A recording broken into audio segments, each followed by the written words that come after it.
Olá pessoal, a paz do Senhor Jesus. Hoje em nossa aula vamos falar sobre a importância da Igreja de Deus. Se você já leu o Novo Testamento, sabe que a Igreja era muito relevante para os apóstolos e para os primeiros cristãos. Paulo, em 1 Timóteo capítulo 3, versículo 15, chegou a chamar a Igreja de coluna e firmeza da verdade, enquanto Pedro a chamou de geração eleita em 1 Pedro capítulo 2, versículo 9.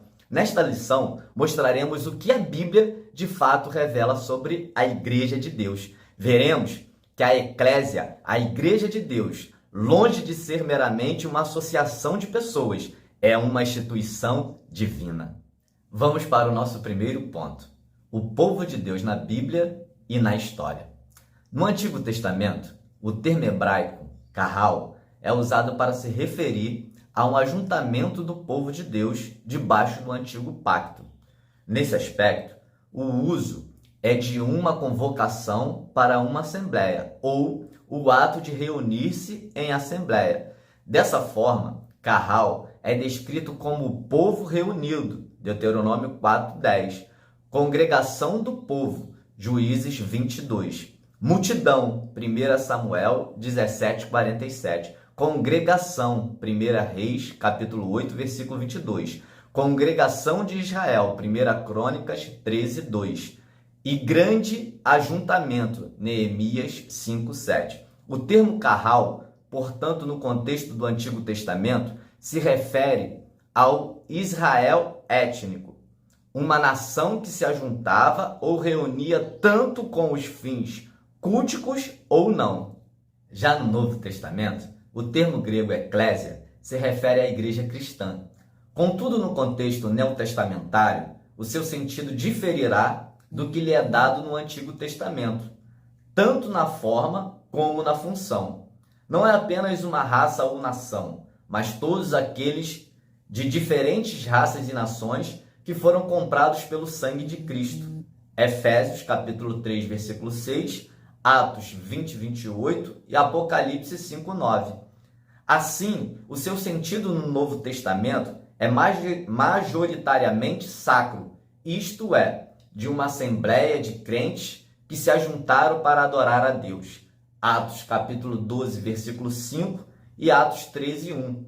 Não é apenas um ajuntamento de pessoas, mas uma assembleia de crentes regenerados que se reúne para adorar a Deus. Jesus, por exemplo, usou um termo eclésia como um sentido exclusivo, o povo adquirido pelo seu sangue. Mateus capítulo 16, versículo 18. Dessa forma, o uso paulino de eclésia nas suas epístolas designa sempre a comunidade dos salvos. Assim vemos Paulo saudando a igreja em 1 Coríntios 1:2, ensinando as igrejas em 1 Coríntios 7:17, disciplinando o uso dos dons na adoração da igreja em 1 Coríntios 14, 4, 5, 12, 19, 23, 28, 33, 34 e 35, e dando diretrizes à igreja em 1 Coríntios, capítulo 16, versículo 1. Vamos para o nosso último ponto. Na história cristã, há quem creia que a igreja subsiste governada pelo sucessor de Pedro e pelos bispos em comunhão com ele.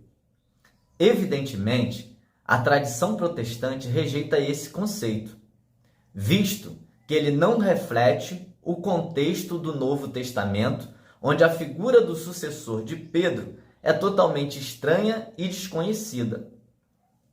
Após a reforma do século XVI, a tradição protestante procurou dar um sentido bíblico e mais preciso a respeito do que é uma igreja de fato.